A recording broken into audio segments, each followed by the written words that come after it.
কারণ তোর মাকে তুই 10 বার আম্মা আম্মা কয়ে ডাকো, এরপরও মা জবাব দেয়।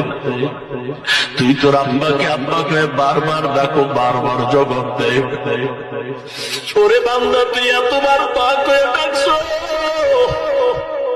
তুই এতবার আব্বাকে আব্বা কয়ে ডাকছো, তোর মা মাঝে মাঝে সাড়া দেয়, কিন্তু তুই যা চাও তোর মন মতো সব সময় দিতে পারে।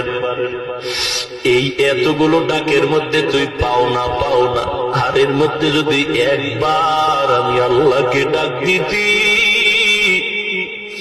ওরে বান্দা তুই যদি একবার অন্তর করে জিহ্বাটা নাড়ায় আল্লাহ বলে ডাক দিতি, আমি আল্লাহ তোর মায়ের গর্ভে কত দয়া করেছি তুই জানো না রে বাবা। আমি আল্লাহ দুনিয়াতে আসার পরে তোরে কত দয়া করেছি। ওরে বান্দা, তুই এমন কেন নিষ্ঠুর হয়েছ? একবারও আমি আল্লাহকে ডাক দিলি না রে গোলাম। আমি আল্লাহ প্রথম আসমানে এসে ডাকি, অন্যায় করেছ, গুনাহ করেছ, আমি আল্লাহর মতো গফফার কেউ নাই। সন্তান অনেক সময় মা বাবার পাও ধরে ভুল বুঝে ক্ষমা চায়, মা বাবা ক্ষমা দিতে চায় না।